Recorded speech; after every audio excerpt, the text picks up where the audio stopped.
हमारे सभी साथियों को जमा काल का।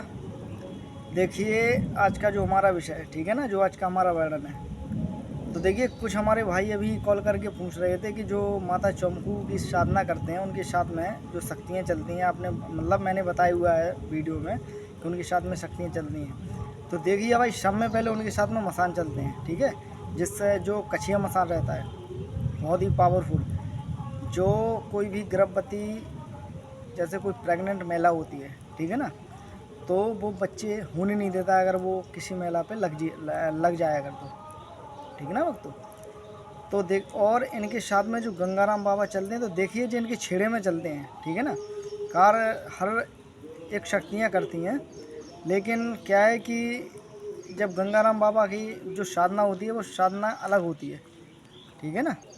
और इनकी जो साधनाएँ होती हैं पूर्णतः 21 दिनों की होती हैं, ठीक है।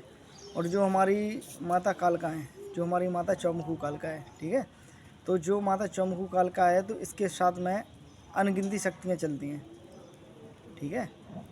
और जो मैंने बोला हुआ है वीडियो में कि अघोरी साथ में लेके चलती हैं, तो जो छेड़े में चलते हैं उनके, ठीक है ना कि अलग से।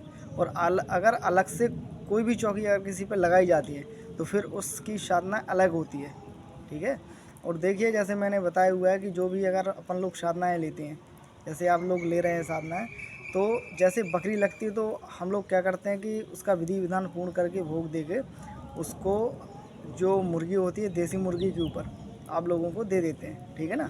और लेकिन अगर आपको उससे बड़ा काम करते हैं तो आपको उसका पूर्णतः भोग देना पड़ता है, ठीक है। और हमारे कुछ भाई लोग पूछ रहे थे कि मशान क्रिया क्या है।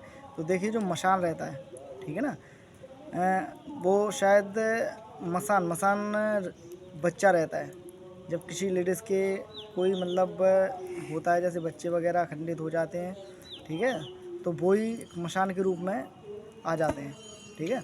और वो उसी को कच्चा कलुआ जिसको बोलते हैं, कच्चा कलुआ ऐसे ही बनता है वो, ठीक है ना। इतना घातक होता है अगर किसी लेडीज़ के ऊपर चौमुखू कालका की चौकी लगी हो और कच्चा कलुआ साथ में चल रहा हो, तो उसके बच्चे होना बहुत ही वर्जित हो जाता है, ठीक है। 2-2 4-4 महीने का जो गर्भ रहता है वो गिरा देता है वो चीज़, ठीक है। और जिस भाई को भी साधनाएँ करनी है वो कर सकते हैं, ठीक है। एक से एक बेहतरीन साधना है।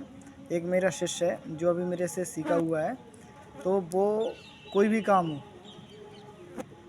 ठीक है ना, कोई सा भी काम हो इतनी बेहतरीन तरीके से करता है कि अभी मतलब अभी वो सीख रहा है, अभी उसको मतलब 15 दिन ही हुए होंगे और उसने 3 काम इतने बड़े किए हुए हैं। इसलिए देखिए उस शक्तियों को जब भी साधो अपने मन से साधो, लगन से, ठीक है। माता को माता समझ के नहीं, अपनी माँ समझ के साधो। जब आप उसकी साधना करते हैं तो वो भी, अगर आप उसको अपनी माँ मानोगे तो वो भी आपको बेटा मानती है, ठीक है ना। और जब ऐसा होगा तो कोई भी शक्ति आपको कभी दगाबाजी नहीं करेगी, ठीक है। इसलिए मेरा सभी से निवेदन है कि जो भी साधनाएँ करना चाहता है वो बढ़िया से साधनाएँ करें। और जो आप गुरु से लेते हैं, देखिए एक ही शक्ति हर एक कार्य करती है, ऐसा नहीं है कि अलग अलग शक्तियाँ उनको चाहिए क्या है।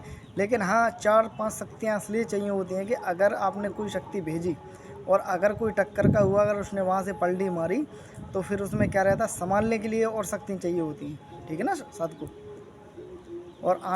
और जो भी हमारी जो भी रहेगी ना और जानकारी वो आगे वीडियो में आती रहेगी। और मेरा कई यूट्यूब भाइयों से मेरा निवेदन है, वो पूछते हैं 3-4 मिनट की वीडियो में डालते हैं 5-10 हज़ार, तो भाई वो मेरे लिए मैटर नहीं करता है, ठीक है ना। अगर जो मेरे साधक समझदार है वो 3-4 मिनट की वीडियो में ही समझ जाते हैं, ठीक है ना।